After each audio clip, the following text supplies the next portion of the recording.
Verdade, imparcialidade. Começa agora o programa A Hora da Verdade. A apresentação Carlos Frederico Gomes. Olá, amigo assinante, estamos iniciando mais um programa A Hora da Verdade na sua TV Mais, canal 15 da Multiplay, e na sua Litoral TV, canal 5 da NET. Nós estamos agora sexta-feira, iremos para as quartas de final. O Brasil, de uma hora para outra, era um time que estava em sétimo lugar e não iria para a Copa do Mundo quando o técnico Tite assumiu.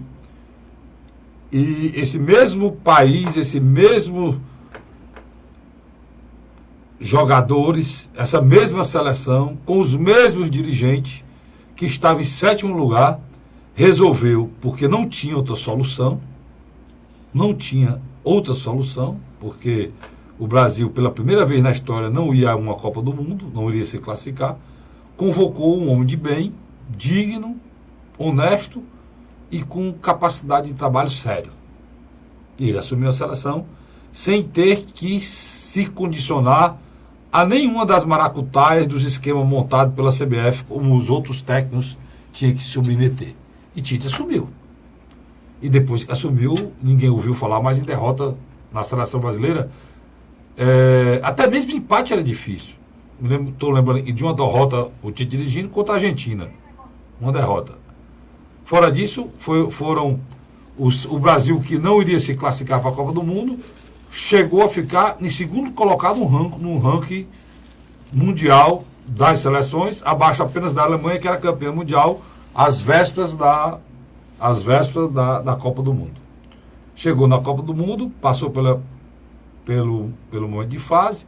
O Brasil teve alguma dificuldade, porque não era mais o mesmo durante os 3 primeiros jogos, porque sentiu um pouco a chegada na Copa do Mundo. O próprio Neymar não estreou bem, e outros também não, mas o Brasil está crescendo gradativamente na Copa do Mundo, e agora passamos das oitavas e estamos na quarta de final. E eu fico perguntando, qual é o segredo de você sair de um desastre total para uma seleção hoje respeitada, admirada por todos? Não estou querendo dizer com isso que nós iremos chegar nas semifinais ou iremos chegar na final. Pode até ser que a gente não passe das quartas. Pode até ser. Mas, para mim, o modelo de trabalho hoje da seleção brasileira, independente do resultado dela daqui para frente, deveria ser mantido. Porque hoje as coisas são feitas lá com seriedade, dignidade, respeito ao ser humano e respeito até aos adversários. É assim que o Tite procede. E é assim que a seleção tem trabalhado e tem ganho seus jogos. É um time disciplinado, é um time que não leva cartão amarelo. A única mancha que tem é as simulações de sofrimento do Neymar. Mas ele apanha. É o jogador que mais sofreu falta na Copa do Mundo até agora. 23 saltos, para ser bem exato. É o jogador mais caçado em campo, que chama-se Neymar. Mas o erro, né, é a simulação, essa história de ser piscineiro. Mesmo assim, o Tite não exagera na defesa, mas também não deixa vulnerável.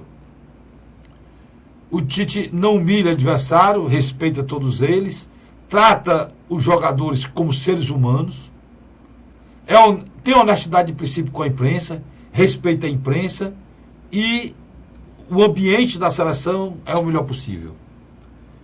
Que mágica foi essa? Até a caneta caiu aqui. Mas que mágica foi essa que houve nessa mudança? Qual é a mágica? Que varinha de condão levou o Tite para comandar a seleção brasileira? Nenhuma. Nós colocamos um homem de bem, um homem de caráter, digno, para comandar a nossa seleção. Parecia tão difícil, né?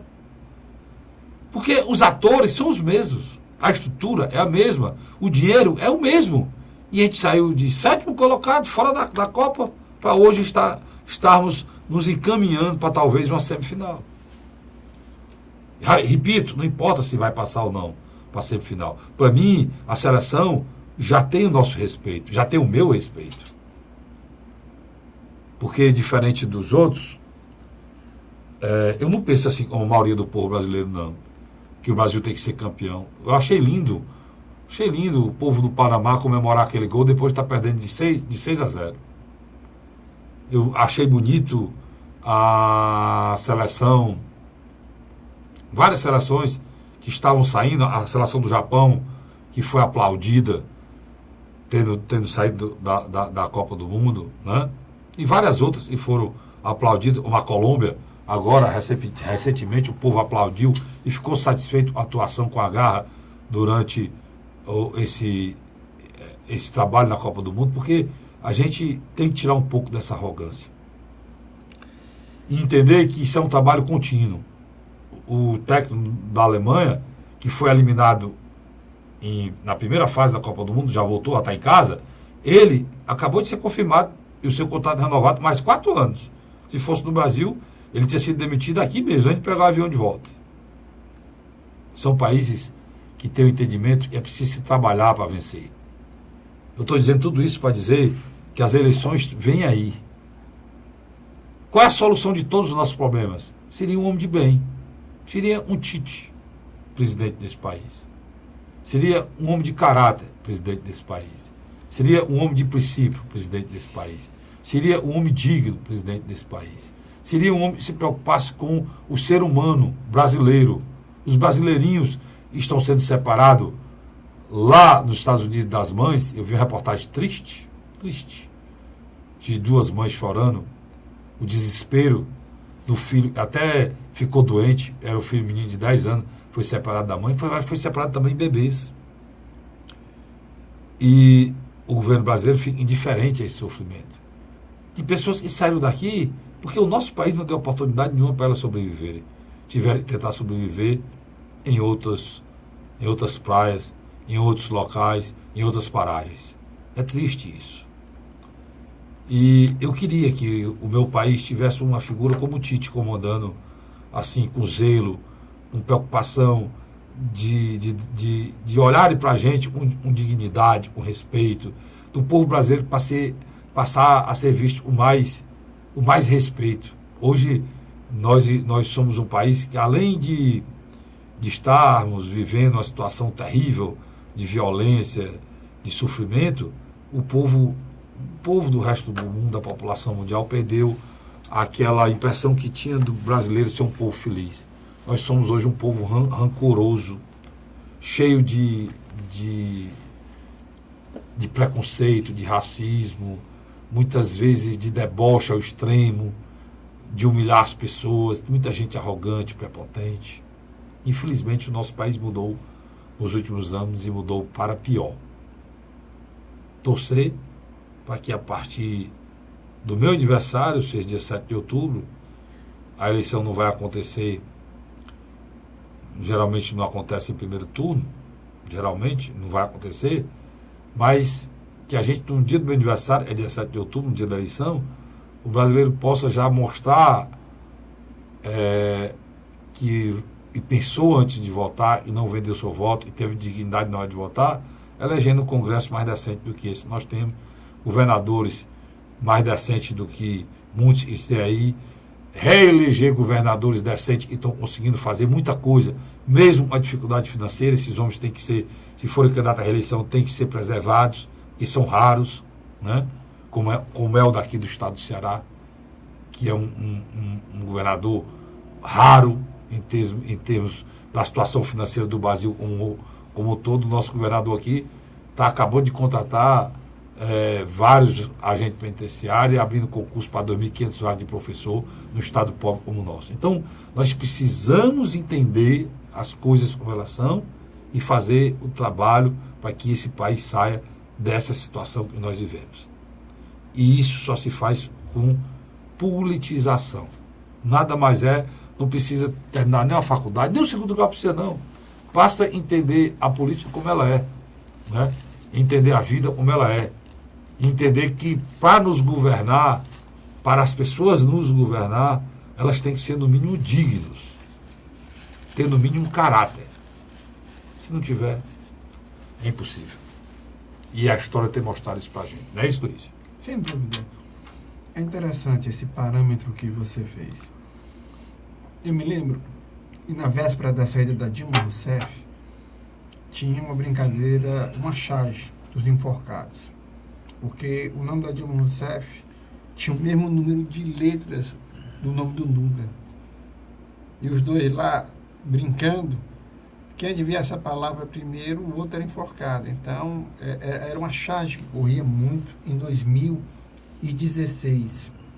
E também a desesperança da população em relação ao esporte preferido da gente, que era o futebol.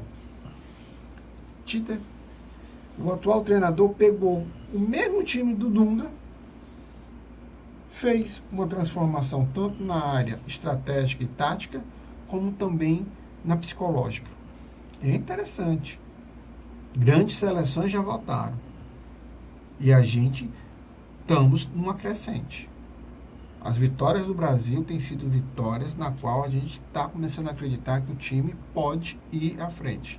Agora, se nós temos condições no futuro ter um presidente à altura do treinador da seleção brasileira, isso só depende do cidadão eleitor. E para mim ele não precisa ser campeão, porque para mim o que ele tinha que provar já provou, né, Luiz? Já conseguiu. Já, porque a gente não ia para a Copa.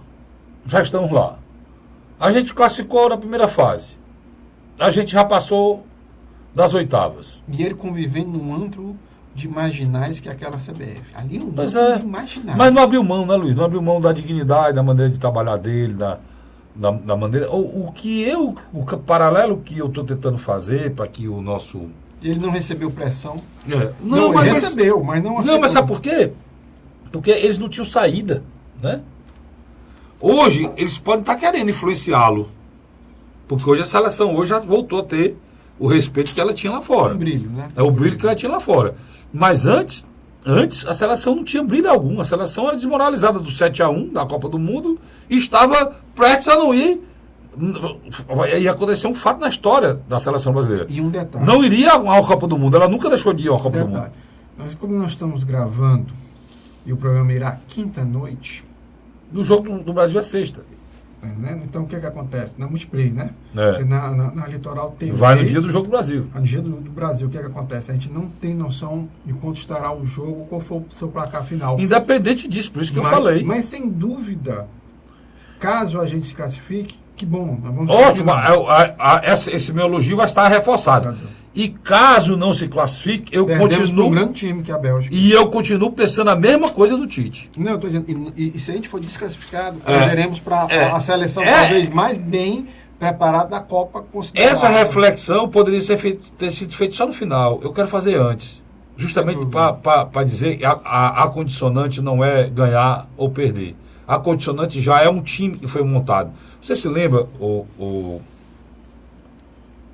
o Luiz, e para quem não sabe, você talvez não sabe, o Luiz é um cara que ele tem uma memória espetacular, se eu tivesse a memória dele, e ele mantém na memória quase todos os lances de todas as Copas do Mundo, né? Eu me lembro, Luiz, que eu quando tinha 10 anos, o Brasil foi tricampeão. Eu nasci em 64, né? Quando eu tinha 10 anos, o Brasil foi tricampeão. O Brasil foi tricampeão. Não, eu tinha 10 anos, não. Eu tinha 6 anos. 6 anos. Porque em 74 o Brasil voltou. Era tricampeão, mas voltou.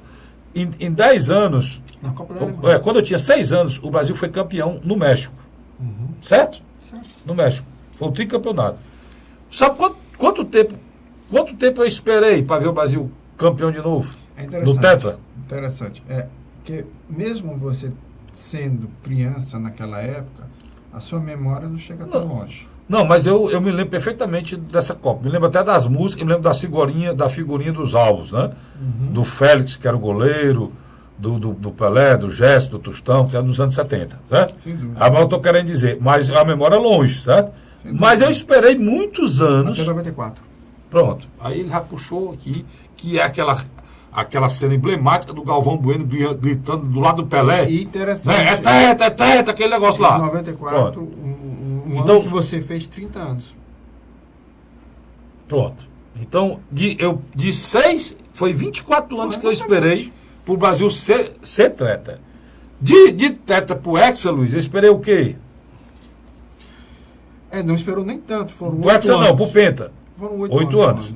E no meio desse caminho nós fomos vice. Pronto, a gente foi vice Em 98 na França. Na França, foi o vice do Maracanã e depois o Brasil foi campeão. Sobre a Alemanha. Já com o Ronaldo e o Rivaldo, né? Exatamente. Lá na Coreia, não é isso? Japão e Coreia. E antes o Brasil foi em 94. 94 foi? Você disse? Nos Estados Unidos. Nos Estados Unidos com o Romário E Bebeto. e Bebeto. Aí nós somos hexa, a gente foi penta com o Ronaldinho e o Rivaldo. Né? Exatamente. Pronto. Ronaldo Gaúcho. Pronto.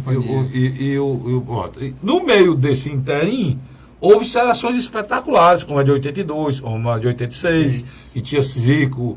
E aí a minha esperança era sempre renovada.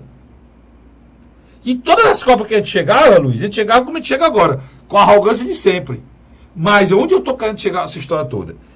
Que durante todas essas Copas, o Luiz tem uma memória boa, e pode se lembrar, a quantidade de escândalo que havia, Luiz. Era, mas... Escândalo lá na coisa, gente que era para ser convocado e não foi, jogador que estava sendo usado fazendo contrato lá dentro, a CBF sendo usada para coisa, Romário era para ir e não foi, tiraram o Romário, aí depois terminava a Copa, estouravam um bocado de intriga lá dentro, né? Você faz essa seleção. Em 90 nós levamos como treinador um Lazzaroni. Pois é. E essa seleção, Luiz, essa seleção, até hoje ninguém sabe o que houve com o Ronaldo na França. Sabe não. Ninguém sabe. Quer dizer, essa seleção, ela é limpa, cristalina. É o Zagallo. Por isso, É é o Zagallo, mas ninguém sabe. Porque a CBF era muito entranhada lá dentro. Por isso que eu digo que nós já conseguimos outro patamar na gestão da seleção brasileira, entendeu, Luiz? Eu acho que o que você está querendo chegar, o que é? A população, de alguma maneira, reaprendeu a torcer pelo Brasil. Por exemplo, as pessoas dentro das suas casas, entre seus amigos, em shopping center, eles ainda fazem a festa. Mas, por exemplo, isso já não é mais tão nítido na rua, né? Por exemplo, pintar fachadas de Ainda de tem, casa, na periferia tem. mas bem menos. Porque você é um homem da elite, você não é na periferia, mas na periferia Não, mas tem. bem menos. Você é um cara mais da elite, não só negócio de shopping, café em shopping, Por exemplo, café expresso, o negócio. mercado, tanto do entretenimento, Mas restaurantes, tem, e mas bares, eu, Luiz, e lojas É. de eletrodoméstico não tiveram as vendas que esperavam. Mas uma coisa eu lhe garanto, de alguma maneira, caso o Brasil passe da Bélgica, indiscutivelmente, o íntimo do cidadão brasileiro melhora 100%. Eu já estou dizendo para você, por que é que melhora 100%? Mas já estou dizendo para você, independente de passar ou não pela Bélgica, o Tite já tem o meu respeito e será uma coisa terrível se ele sair da seleção. Não, você tem toda a razão. Você sai da Independente seleção, de tudo, eu acho que Mas você a sabe- Copa do Catar ele deveria permanecer. Mas você eu sabe concordo. por quê? Você sabe por quê? Aí você vai entender. Você sabe por que essa frase que você falou. Repita aí, se o Brasil passar, já vai ser 100% de quê? De satisfação do povo, você disse aí? Uma autoestima, Pronto. a autoestima vai Vai ser... lá para cima. Mas por que a autoestima vai para cima, Vicente? Para que a gente possa ir para o primeiro bloco, o nosso cinegrafista aqui. Você vai entender por quê. Porque o nosso povo, você, o Vicente está aqui atrás da câmera, está me ouvindo, o Luiz está aqui, e você vai entender. O nosso povo, ele não tem satisfação nenhuma. É um povo que não tem direito a nada. A satisfação, o que é a satisfação da sua vida? Você vai se deitar e sabe que o seu aluguel está pago, o seu carro está com gasolina, você não deve nada a ninguém. Você venceu, cara. Você é um pai de família e venceu, você tem seu emprego. Você é um cidadão, você é decente. Você vai pegar a sua mulher no sábado e vai levar ela para comer fora, numa boa. Sem precisar pedir dinheiro a juros, sem estar devendo a juros a ninguém, sem estar sendo humilhado de ninguém. Ninguém bate na sua porta cobrando aluguel. A casa é sua. Essa satisfação que o cidadão tem, o cidadão, todo ele cidadão de primeiro mundo, a seleção da Alemanha voltou para casa e o alemão está triste. Mas essa situação aqui é que ele vive. A vida dele está feita. O país dele permite com que ele tenha dignidade. Por que é que o nosso povo ficar feliz de ganhar a Copa? Porque ele não tem nada disso. O momento que vai ser feliz é que o time dele, onde ele nasceu, ganhou a Copa. E depois daí ele vai continuar sem um aluguel atrasado, vai continuar com dificuldade para o pão de cada dia em casa, vai ter dificuldade até para pegar um transporte para ir trabalhar, se tiver emprego, muitas vezes está desempregado, muitas vezes o filho está doente. E o Brasil campeão, ele vai sair com o filho para uma UPA que não vai atender, e se atender ele não vai ter o dinheiro para pagar o remédio, meu irmão. Aí qual é a satisfação, a felicidade de um ser humano, de um pai de família, de um ser qualquer que viva no nosso país? É uma vez na vida que ele extravasa, que o verde e amarelo chegou no ápice. O ápice de quê? Né? Mas até para torcer, a gente tem que entender a vida. Infelizmente, a gente não entende. Mas eu compreendo que nós temos que ter alguma alegria para viver. Né? E o futebol tem sido sempre usado como motivo das pessoas gostarem do nosso país. Infelizmente. E usado de uma forma errada. Tá certo? Eu vou para o rápido intervalo, Serenão, e volto já já o segundo bloco do programa A Hora da Verdade. Até já. A Hora da Verdade.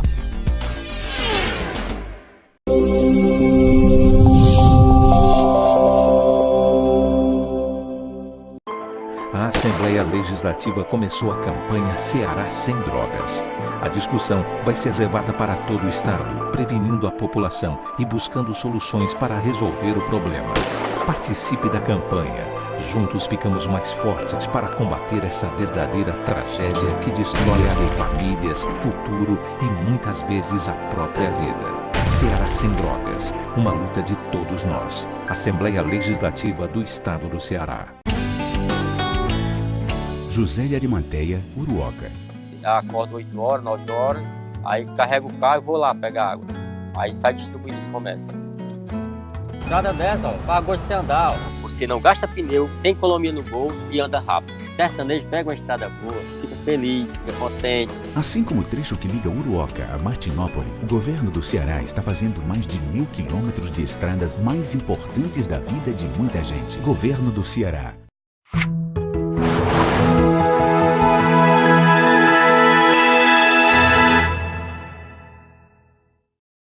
A Hora da Verdade.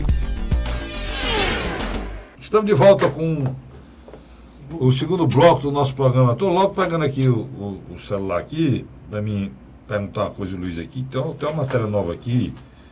Só uma pesquisa bem novinha, sabe? E essa pesquisa é diferente. Ela procurou esclarecer, Luiz, algumas dúvidas, né, que a gente tem, né, Luiz? Sem dúvida. E tem um site novo aí que está dando um baile aí nos outros pesquisadores, né? Que é o Data Poder, No Ibope, 300. no Ibope e o tal do Datafolha, o tal do Ibope, que tem errado muito, levado muita coisa errada para a política brasileira. O Data Poder 360 está fazendo as pesquisas mais próximas da realidade. É o nosso Fernando Rodrigues. É o Fernando Rodrigues, jornalista Fernando Rodrigues. Abriu e está mostrando uma capacidade ímpar de discutir a política. Aqui a nível nacional, né, Luiz? Sem dúvida. Vamos lá. Ele fez um novo agora para descobrir a força do Lula, se o Lula pode chegar a ser presidente. E a força dele é impressionante. Depois ele tentou identificar, se o Lula não for o candidato, quem é o candidato que os petistas queriam. Identificou também. Então, ele tá tentando aqui, Luiz, né, desfazer os nós que a eleição ainda não conseguiu desatar, né? Né? Que é a história do Lula ser candidato ou não. Vamos logo à história do Lula. Potencial do Lula. O ex-presidente Lula foi condenado pela Lava Jato e está preso. Mas Lula tem dito que deseja ser candidato a presidente. Se for candidato, você, essa pergunta foi feita por eleitor. Você votaria nele? Com certeza. Votar com certeza. Luiz Cláudio. Presta atenção aqui, Luiz Cláudio. Votaria com certeza. 24%. Poderia votar 11%. Luiz já sabe até decorado. Agora, quantos disseram aí? Não votaria em Lula de jeito nenhum. 62%. Então, essa matéria da Data Poder, essa pesquisa dá aos petistas uma certeza. o Lula pode ir para o segundo turno, mas Perde. não ganha eleição. Eles sabem disso. Tá certo? Não ganha eleição. Então isso aqui pode mudar? Pode. Mas uma rejeição dessa aqui, se ela mudar, se ela baixar 10 pontos, ainda não ganha eleição no segundo turno. Não ganha. Né? Então, é 62% a rejeição. Certo? Aí vamos para a segunda pergunta. E se ele não for candidato, como é que vai ficar os eleitores deles? Quem os eleitores do Lula gostariam que ficasse no lugar dele? O Datapoder, divisão de pesquisa do portal Poder 360, realizou 5.500 entrevistas por meio de telefones fixos e celulares no dia 25 a 29 de junho. Foram atingidas 229 cidades em todas as regiões do país. A margem de erro é 2 pontos percentuais para mais ou para menos. O registro do estudo no TSE é o 05297/2018. Eu só mostro pesquisa aqui que tem registro no TSE. A pesquisa teve também uma pergunta para todos os entrevistados a respeito de quem Lula deveria apoiar caso não consiga ser candidato. Assim como em pesquisas anteriores, o nome apontado por lulistas como preferido para receber o apoio do ex-presidente continua sendo o de Ciro Ferreira Gomes. Aqueles que votam no Lula, com certeza, 27% daquele universo diz que votam no Lula. Aqueles que poderiam votar no Lula de 11%, no universo de 11%, eles seriam 26%. Então, o que é que acontece? Demonstra o quê? Demonstra que indiscutivelmente uma parcela ou um quarto do eleitorado lulista que vota diretamente ou talvez vote está com Ciro Gomes. E uma interessante, quase que 40% acham que o Lula não devia apoiar candidato nenhum. Isso demonstra o quê? Que 53% acham que Ciro Gomes, deveria ser o escolhido. Sem dúvida, sem dúvida. 53%. Então a metade, porque os outros, o Lula está dizendo aqui, não acham que o Lula deve ser substituído. Então quem acha que o Lula deve ser substituído, a maioria quer Ciro Gomes. Ciro Gomes é apontado por 27 dos que votariam com certeza em Lula. E 26. E por 26 dos que poderiam votar. Então você soma 26 com 27, dá os 53 que eu estou dizendo aqui. Exatamente. E em seguida vem o prefeito de São Paulo, Fernando Haddad, com 34%. Depois, nessa mesma soma, né? Depois, Marina Silva, que tem 22%, dessa mesma soma. O ex-governador da Bahia, Jacques Wagner, do PT, é citado 11%. Então, dentro dos eleitores do Lula, eles querem um candidato fora do PT, que é Ciro Ferreira Gomes. É tudo isso aí. Meu caro amigo sociólogo, Luiz Cláudio Barbosa. A pesquisa, o Datapoder 360, ela demonstra duas características. A primeira, há uma polarização já identificada na pesquisa anterior, que usou a mesma metodologia de entrevistas, que foi através de telefone, que eu ligo, a central liga para você, você atende, não é uma pessoa que está do outro lado, mas sim um programa, tipo um call center, faz alguns questionamentos, e você vai no seu teclado e vai automaticamente escolhendo a opção. Por isso não tem intimidação, né, Luiz? Não tem intimidação e tal. E um universo que, na minha avaliação... E não tem indução também, né? Sem dúvida. Um universo de 5.500, mais de 200 cidades por todo o Brasil. Aquela pesquisa da Datafolha é vergonhosa. Com 2.000 entrevistados. E do Ibope nem se fala também. Eu achei também. Então, essa pesquisa, ela demonstrou o quê? Datapoder 360. Ela demonstrou há uma polarização entre Jair Messias Bolsonaro, que eu acho que é um dos candidatos com mais certeza de ir para o segundo turno, e um eleitorado que não quer Jair Messias Bolsonaro está se direcionando para Ciro Ferreira Gomes. Agora, Luiz, tu tá botando... Bota aí, tu tá botando o cenário sem o Lula. Sem o Lula. Até agora a gente analisou as condições do Lula ser candidato, e a gente já viu que mesmo que ele seja candidato, ele tem possibilidade de ganhar porque a rejeição é muito alta. A gente analisou a saída dele, quem é que recebia esse percentual. E agora vamos analisar um universo com um candidato sendo apoiado pelo Lula, né, Luiz? Não tem aí? Tem. Com um candidato sendo apoiado pelo Lula. E o Ciro. Porque muita gente acha, e aqui na pesquisa fala também, que o PT não vai abrir mão de ter candidato no primeiro turno, né, Luiz? Sem dúvida, sem dúvida. Sem dúvida. Então, o Ciro terá que chegar ao segundo turno sem o PT. Se ele chegar ao segundo turno, chegará sem o PT. Porque o PT, por exemplo, esses votos do Lula e poderiam ser direcionados para o Ciro, não irão, porque o PT terá um candidato. Então, alguns não votarão no Lula e votarão no Ciro, e outros ainda vão votar no candidato. Terá um candidato a mais para dividir uma intenção deles votarem. Eles teriam a intenção de votar no Ciro, mas não vão votar porque são petistas e o PT terá candidato e se manterão, né, Luiz? Sem dúvida. Dentro do partido votando, no caso, no Haddad, né? Que é o Haddad. O nome que está sendo simulado é o Haddad, não é isso? Sem dúvida. A estratégia do Partido dos Trabalhadores é simples e objetiva. O Lula sai candidato, o Haddad sai como vice. Todos os recursos no Tribunal Superior Eleitoral vão acontecer. Mas na véspera da eleição, o que é que aconteceria?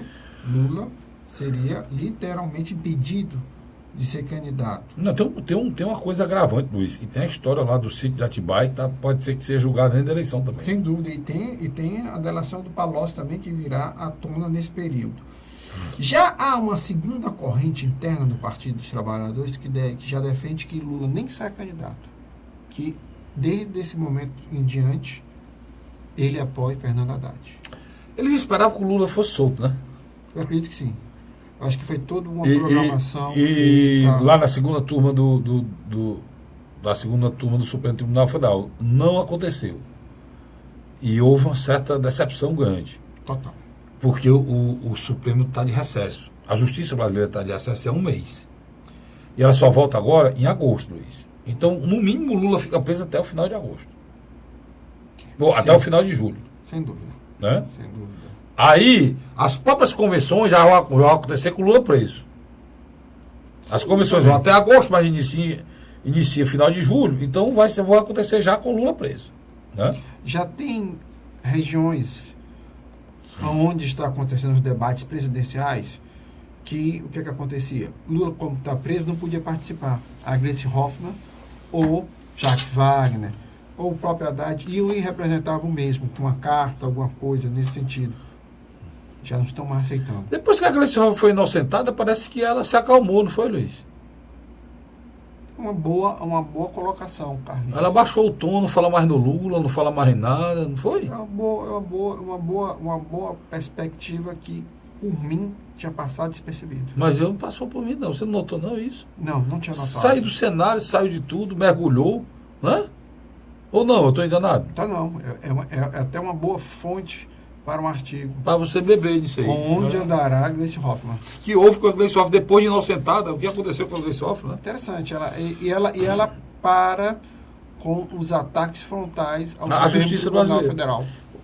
Você tem aí a pesquisa sem o Lula? Não, as pesquisas foram feitas sem o Lula. Pronto, mas bote aí, sem o Lula.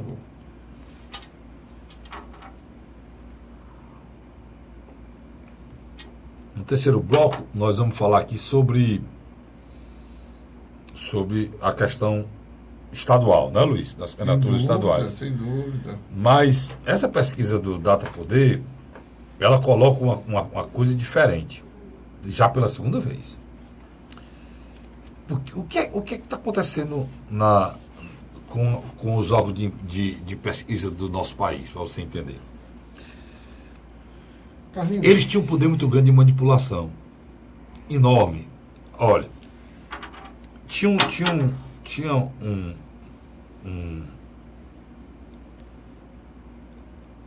não era um tripé, não. Só eram dois.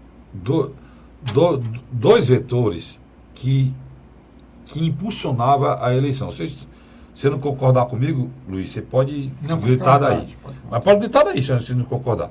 Existiam dois vetores, para eu poder entrar aqui, eu tenho que falar isso aqui, que impulsionavam as eleições e direcionavam de uma forma antidemocrática o resultado das eleições no Brasil.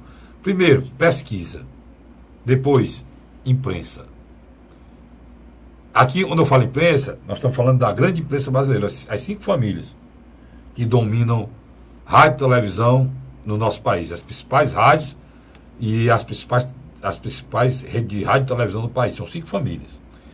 Esses dois vetores, primeiro, a pesquisa posicionava eles da maneira que eles queriam antes da eleição. Porque o eleitor brasileiro, para fazer um tripé, completava esse movimento, que é o eleitor brasileiro é o eleitor que só vota em candidato e ganha eleição.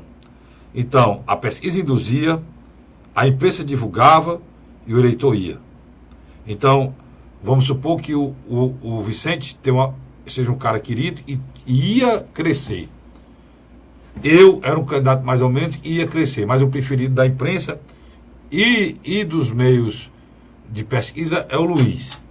Então, naturalmente eles fazem a pesquisa interna, eu faço a pesquisa interna e identifico que o Vicente tem 30%, eu tenho 33% e o Luiz tem 10%. Mas eles querem o Luiz. Então, na pesquisa que vai sair, feita por esses órgãos, o Luiz vai sair com 20%, eu vou sair com 19% e o Vicente sai com 20%, empate técnico. É uma meia verdade? É. O Vicente liderava, continuou liderando, eu estava perto, e o Luiz, que não tinha nada, subiu para 20%, é o preferido dele. Na outra pesquisa, ele já baixa eu, já baixa o Vicente, e já sobe mais o Luiz. E vai induzindo. E os meios de comunicação vão fazendo. Isso é pré-candidatura. E vão lá. Deixa eu só lhe ajudar. Só para terminar aqui. Mas só para lhe ajudar. Pô. Na véspera do final do primeiro turno de 2012 em Fortaleza, você tinha duas candidaturas polarizando, que era Eumano de Freitas e, na época, o candidato Roberto Cláudio. O terceiro colocado... Apareceu na pesquisa como era quarto. Era o Moroni Toga. E o quarto, com menos de 2 dígitos, só com 9%, que era Heitor Ferrer. E isso foi vendido até o dia da eleição. O que é que aconteceu? Os dois institutos... Quando abriu as pesquisas, a população achou que o Heitor não chegaria, porque os dois institutos fizeram isso, e largou. Quando abriu a eleição, o Heitor quase passava... Não, passou na última rodada. O Heitor... Só foi ultrapassado nas últimas 2 rodadas... Pelo Roberto Cláudio. Para você ter ideia. Então, é esse tripé aí que eu disse. Agora, por que isso acontecia mais fácil? Porque não existia um bicho chamado rede social. Hoje é outra história. Qual o desespero que está aí? Para você entender o desespero que está aí. O Bolsonaro não tem a grande mídia. Não tem a grande mídia. Os institutos de pesquisas não são só, hoje surgiram outros. E outras metodologias? O Ciro não tem a grande mídia, mas o instituto de pesquisa está aí. Pelo contrário, né? A grande mídia é contra o Ciro e contra o Bolsonaro, todas as duas.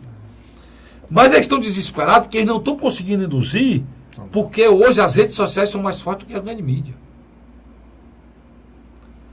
E aí, a eleição está ficando menos democrática, eles estão desesperados porque o Bolsonaro lidera. O Ciro é o segundo, mas se você pegar a pesquisa do Datafolha, o Ciro que saiu agora com 3%, na pesquisa do Datafolha ou do Ibope tem 4%. Ele está abaixo de quem? De 2 que eles toleram. A Marina e a Geraldo e o Alckmin. Né? Então, é isso, Luiz. Bote agora a pesquisa aí para você entender por que esse resultado aí. Vamos lá. Quando você coloca no cenário onde eles acham que os 6 candidatos mais plausíveis, porque eles fizeram 2 cenários. Um com todos, teoricamente, presidenciáveis, e fizeram um que eu acho que é o mais real, que é somente com 6 que tem alguma chance. Vamos lá. Jair Bolsonaro tem 21%, mas como a magia de 2%, ele pode ter ou 19% ou 23%. Vai deixar 21% mesmo. Ciro Gomes, 13%. Ele pode ter 11% ou 15%.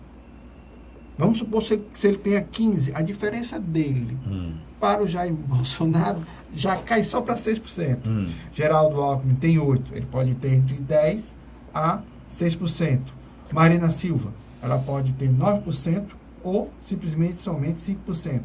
Fernando Haddad pode ter 8% ou somente 4%. Álvaro Dias, 5%, pode ter ou 7% ou simplesmente 3%. Brancos e nulo, 31%. Não sabe, não respondeu, 9%. Só quero chamar a atenção aqui do telespectador. Uma parte dos analistas políticos... Esse branco e nulo aí uma parte é a ausência do Lula aí. A ausência do Lula. É. Só que há uma coisa que em um programa com a irmã nossa, junto com o Carlos Frederico, eu chamei a atenção. Uma parte desses 31% aqui pode ser um eleitor do Jair Messias Bolsonaro que não tem coragem de dizer em quem vota. E pode ser também boa parte do Lula, Exatamente. que como não está elencado aí, ele ainda vai decidir para quem e onde é que vai votar. Também. Né? Concordo com você. Olha, tudo isso está acontecendo com o Ciro e não está ainda dito, mas está praticamente certo, que ele teria o apoio do PSB, né? O problema do Partido Socialista Brasileiro, que é um grande partido, que é o partido da figura que dizia iria ganhar a eleição e morreu no acidente de avião, que foi o Eduardo Campos. É o partido do Eduardo Campos, com a mesma estrutura que ele tinha antes. E tem mais uma coisa, os analistas políticos sabem que se o Ciro conseguir o PSB, o DEM e o PP vêm por osmose. Na grande realidade. Porque aí a candidatura deles fica com chances reais de ganhar a eleição. Né? Vamos para a primeira etapa. O Partido Socialista Brasileiro reuniu os presidentes dos diretórios estaduais. Em sua grande maioria, esmagadora, Ciro Ferreira Gomes. Só que há um pequeno problema. Em Pernambuco, o governador que sucedeu a Eduardo Campos não fez o dever de casa, Carlos Frederico. Por exemplo, o governador da Bahia, tudo indica, vai ser eleito no primeiro turno. Ele não tá o governador do Ceará, tudo indica, vai ser no primeiro turno. Assim também como o governador do Piauí. Talvez não, esses três aqui especificamente não vão para o segundo turno. O que é que aconteceu com o de Pernambuco? Além de ele não estar muito bem, a segunda colocada é uma vereadora neta de Miguel Arraes. E o terceiro colocado é um senador, o Monteiro, que já foi candidato em 2014, recebendo um apoio do PT, que também está muito próximo. Então, esse imbróglio de Pernambuco é que ainda está atrapalhando, porque o Diretório Estadual de Pernambuco acredita que precisa do apoio do Lula e do PT para vencer. Já a grande parte do PSB restante não vai nessa tese. Acredita que existe uma ligação ideológica muito próxima com o Partido Democrático Trabalhista e o próprio Ciro foi quadro do PSB e ministro. É isso aí mesmo. Então, está se criando essa questão. A segunda parte da minha análise, o democrata, na figura do seu presidente estadual, que é o prefeito de Salvador, ACM Neto, já fechou um acordo com o PDT na Bahia, as eleições. Assim como, nada mais, nada menos, de que Rodrigo Maia, lá no Rio de Janeiro, está caminhando para uma coligação com o PDT carioca. Então, só quero dizer para você que tudo indica, se o PSB demorar um pouco mais, é capaz do democrata fechar esse acordo e quem que vem junto? Partido Progressista de Ciro Nogueira. Mas e aí o Ciro teria PDT, PSB, DEM e PP. E aí, pela primeira vez na história do país, teria uma candidatura de centro-esquerda, de centro-esquerda, né? Um pouco meio, mas atores de uma possível eleição de um presidente já com a maioria quase definida no Congresso. Agora, uma coisa é interessante. Agora, qual é a diferença? Sem o PMDB. Que tirou o P, né? Sem o MDB. E isso ter todo mundo apavorado, porque tem o Bolsonaro, que deve receber o apoio do PR. No caso, o MDB ficaria e o PSDB fora do processo e o PT fora do processo. Surgiria novas forças completamente diferentes. Nova correlação de forças. Nova correlação completamente diferente. É o que está acontecendo a nível nacional para você poder entender. Tá certo? Eu vou para um rápido intervalo e volto já já com o terceiro e último bloco do seu programa, do meu programa, do nosso programa, A Hora da Verdade. A Hora da Verdade.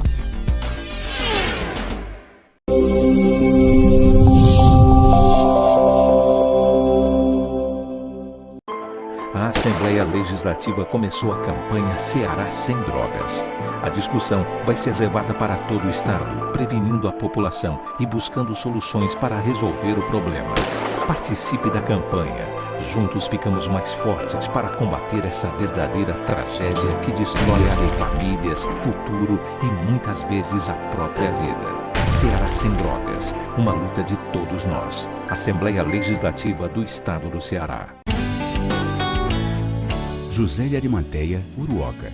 Acordo 8 horas, 9 horas, aí carrego o carro e vou lá pegar água. Aí sai distribuindo os comércios. Estrada dessa, ó, para gosto de andar, ó. Você não gasta pneu, tem economia no bolso e anda rápido. Sertanejo pega uma estrada boa, fica feliz, fica contente. Assim como o trecho que liga Uruoca a Martinópole, o governo do Ceará está fazendo mais de 1.000 quilômetros de estradas mais importantes da vida de muita gente. Governo do Ceará.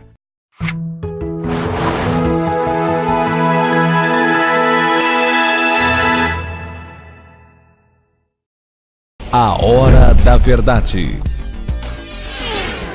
Estamos de volta com o terceiro e último bloco do programa Hora da Verdade, na sua TV Mais, canal 15, da Multiplay, e na sua Litoral TV, canal 5, da NET, tá certo? Luiz, a gente já falou de muita coisa aqui, de futebol, de Copa do Mundo, do Tite, de eleição, de pesquisa eleitoral, e estamos praticamente colocando para o nosso assinante tudo que para que ele possa se inteirar do que realmente está acontecendo, né? Tudo plausível. Agora eu queria falar do Ceará, cara, do estado do Ceará. Mas eu queria pedir só uma licença para você. Eu queria mandar um abraço para alguém que você tem uma afeição e um carinho muito grande. Vanderlei Pedrosa. O ex-deputado. Mas você sabe por quê? Meu amigo Vanderlei e seu filho, Bruno Pedrosa, deputado estadual, gente muito boa. Mas especificamente o Vanderlei, porque eu fiquei muito feliz pelo prêmio da qual um membro da sua família, me parece que é sobrinho dele, recebeu, que é o prefeito de Nova Russas, Rafael Pedrosa. Eu sei que você tem uma ligação lá, o prefeito de lá. Que foi reconhecido na região como um dos melhores prefeitos. O que me chama a atenção em Rafael Pedrosa?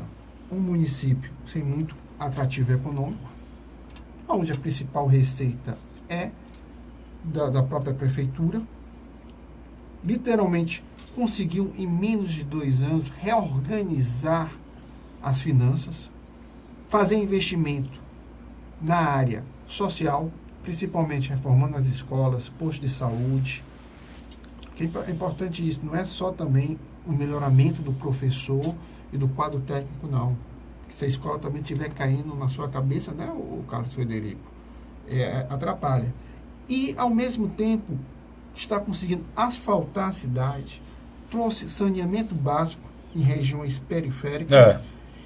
E você que já passou por uma experiência de administrar um município, você sabe muito bem, quase sempre o prefeito não consegue fazer esse equilíbrio entre o social e questões estruturais. O momento é muito complicado, o momento é muito difícil, é um momento em que as prefeituras estão, talvez na história política do Ceará, nunca elas estiveram com tanta dificuldade financeira para de sobrevivência. Então, o prefeito está conseguindo fazer pelo menos feijão com arroz, que é o que ele está conseguindo fazer. Então isso já é muita coisa, porque tem prefeito aí que não está conseguindo pagar folha de pagamento. Teve um município aí que amanheceu o dia, um bocado de gente que estava empregada, amanheceu o dia tudo demitido, não sabia nem como. Pra você ter ideia, essa situação. A dimensão, né? O que vale também ressaltar, a força e o trabalho aqui do meu amigo Vanderlei Pedrosa e do Bruno, no apoio para chegar ao asfalto do governo do estado, para que possa fazer as coisas e lá são feitas. Agora, há um detalhe aí muito importante, um período de seca, onde a agricultura não rende aquilo que se espera, quando você cria várias obras na cidade, menor que sejam, elas produzem trabalho. E automaticamente é fundamental. Eu conheço muito bem Nova Russa, uma região realmente encravada no sertão do estado de Ceará. Conheço todos ali em Nova Russa, a cidade, inclusive a população. Eu acho que muito sofredor, porque já errou várias vezes, né? Nos últimos anos tem errado demais na escolha do prefeito. Eu sei que Oxalá que continue assim e que a população acerte. Foi aquele meu comentário inicial. Você tem que entender que caráter, dignidade e responsabilidade são fundamentais no administrador público. E isso, onde você acerta, os frutos aparecem. Luiz, e dizer uma coisa, o governador Camilo Santana, só dizer o governador Camilo Santana, anunciou agora a contratação de vários agentes penitenciários e um novo concurso para a Secretaria de Educação de 2.500 professores. E tem um detalhe aí que você esqueceu. A entrega de várias viaturas no interior, né?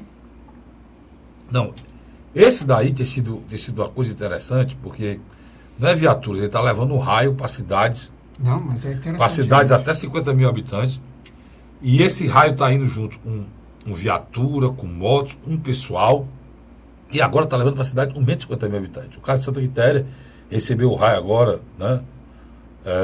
Um trabalho forte lá do deputado Tim Gomes, que ele conseguiu levar o raio para Santa Quitéria, e Santa Quitéria recebeu 36 homens, um município grande, o maior município do estado, não tinha um raio, não tem 50 mil, tem próximo de 50 mil, mas o governador levou lá uma coisa que o deputado Tim Gomes vinha batendo há muito tempo, conseguiu levar para lá, e além do raio, vai as câmaras, cara, né? As câmaras que tem uma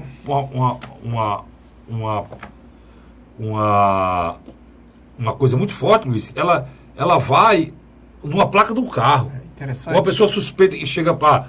Qual é o grande problema que estava vendo nessa cidade? Explosão de banco, assalto a banco. Hoje, uma câmera bem colocada, e geralmente são colocadas nessas áreas, um carro suspeito, um carro roubado entrou na cidade, as câmeras já identificam. É interessante. Às vezes o telespectador acha que aquele parlamentar que se mantém calado, que não vai muito à tribuna, não é aquele parlamentar que se expõe tanto, é que trabalha menos, nem tanto. Tim Gomes é um exemplo. Mas ele é fantástico. Ele ainda tem mais um porém, ele tem as cores da mesa, né? Ele preside mais a sessão. Exatamente. Então, passa o tempo todo presidindo a sessão, né? E é interessante, e é um cara que consegue equilibrar o debate da oposição e da situação e permitindo que isso não se transforme em algo, em pancadaria. Mas o que eu queria colocar, o Tim, na minha avaliação, tem sido um dos parlamentares da Assembleia Legislativa do Estado do Ceará que tem mais levado recursos para suas bases e de uma maneira silenciosa. Tanto que me chamou a atenção quando ele expôs essa questão do raio em Santa Quitéria, porque quase sempre ele atua muito mais nos bastidores. Mas o raio tá... Eu dei o exemplo de Santa Quitéria porque foi uma cidade que foi... Alguma cidade abaixo de 50 mil... Sem dúvida, eu sei. Ele levou para 50 mil e agora está levando para cidades abaixo de 50 mil.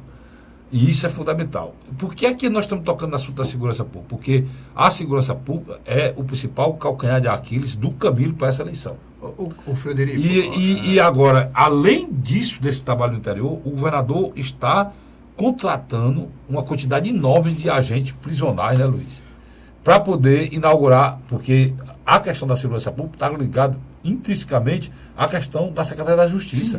Sem dúvida. Porque hoje, você prende um traficante de 18 anos, na hora que ele chega no presídio, imediatamente ele é obrigado a se filiar, a se colocar à disposição, né, se não morre, desses grupos, né? Esse crime organizado, né, Luiz? E isso só pode mudar quando você muda a sistematização e a operacionalização desse presídio, cara. Isso só pode fazer com gente. Você pega... Né? Só pode fazer com gente. Sem pessoal você não tem como fazer. O governador tem outros presídios para ser inaugurado agora, e já estão quase prontos. Precisa de uma parte dessa aí, e as outras pessoas serão colocadas nos presídios que já existem. O Carlos Frederico, o agente penitenciário tem que ser uma pessoa íntegra. Por quê? Como é que chega o celular dentro do presídio? É justamente Como isso. é que chega a arma dentro do presídio? Aí o que é que acontece, Luiz Luiz? Como é muito reduzido o quadro, tem muita gente já, e alguns, e é verdade, você está falando, né? Essas laranjas podres estão lá, de vez em quando aparece uma, sai no noticiário, elas têm que ser retiradas desse processo. Né? Tem que vir outros. E aí oxigena, né? Que tem um detalhe. Gente nova oxigena. Que tem um detalhe. Jovens, o ideal, né? Boa parte deles com formação universitária, que estão usando aquele espaço de trabalho para um trampolim para alguma coisa maior na vida. Uma polícia rodoviária, uma polícia militar, civil. E isso é importante. E eu já pego o gancho disso aí que você está falando, porque muitos deles não têm nem vocação para ser agente prisional. São formados, às vezes formados em direito, né? Exatamente. Também tem muito policial aí, agora tem uma notícia boa. O governador anunciou que vai fazer um concurso para 2.500 professores. Essa é muito boa, né? E já as pessoas que têm formação podem fazer esse concurso para professor. Isso é espetacular. É por isso que no comentário inicial, quando eu disse que você tem que fazer a avaliação, Luiz, dos bons gestores por diferente, é porque nós estamos vendo os estados, a maioria dos estados da federação, não estão contratando não estão conseguindo pagar nem os que estão, Luiz. Estados ricos da federação, como Rio de Janeiro, como Minas Gerais, como Rio Grande do Sul, né? Como Rio Grande do Norte, os ricos, né? Mas semelhante a nossa. E o Rio Grande do Norte está quebrado, lá não está conseguindo pagar nem salário. Uma coisa que sempre me chamou a atenção quando eu assisto o seu programa na AM Cidade, de 9 às 10 horas, o mesmo nome desse programa, A Hora da Verdade, é que quando você faz a abertura do programa, em determinados momentos você dá a agenda do governador. Eu acho isso fantástico. O Camilo Santana, diferente dos seus antecessores, literalmente a agenda dele é 24 horas no ar. O Facebook, Instagram. E está viajando muito, né? E ele só tem até sábado para a inauguração. E você recebe, você recebe no seu celular? Recebe. Você recebe no seu... A imprensa toda recebe as ações. E é importante receber as ações do governo, porque o governo tem que prestar conta do que faz, né? E é fundamental que preste conta do que faz. Eu acho que esse lado humanizado dele, sabe? O governador conseguiu uma aliança, Luiz, está conseguindo uma aliança, não foi concretizada ainda, é uma coisa impressionante. Eu fico impressionado como ele está conseguindo. Tem alguns problemas, que é a questão do Eunício, né? A questão do Eunício é um dos problemas, né? É porque é muito aliado também, né? A questão do Eunício é um problema porque o PDT quer lançar um candidato ao Senado, a realidade é essa, né? E o PDT não quer se coligar com o PMDB, né? Porque traria problemas éticos para o Ciro Gomes, e em todo canto que chega expurga o MDB. Na realidade, a coligação do nosso querido governador Camilo Santana vai se separar em 2 ou 3 chapas proporcionais, no mínimo. Se bobear até 4 ou 5, porque é muito grande. Eu nunca Luiz, vi. Agora deixa eu um espaçozinho final para falar da oposição. Tem um candidato muito forte do outro lado, que já tá colocando e falando muito ao Senado, que é Eduardo Girão. Até ventilou a possibilidade de vir aqui ao programa, né? Eduardo Girão. Luiz Eduardo Girão.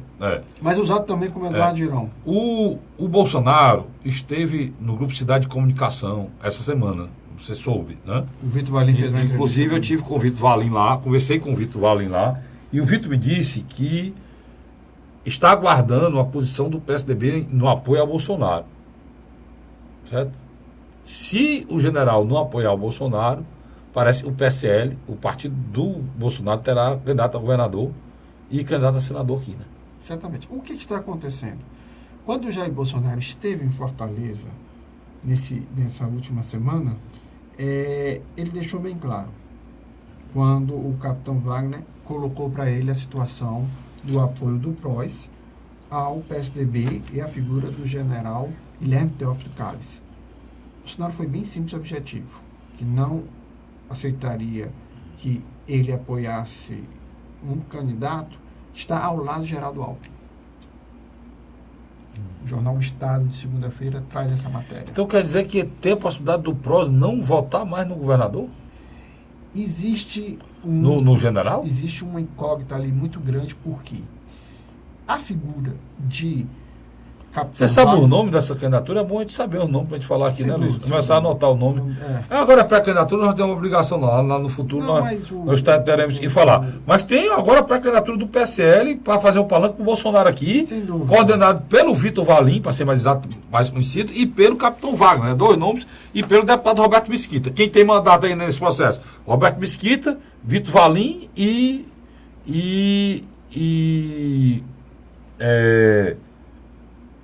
Capitão Wagner, além do vereador Soldado Noélio.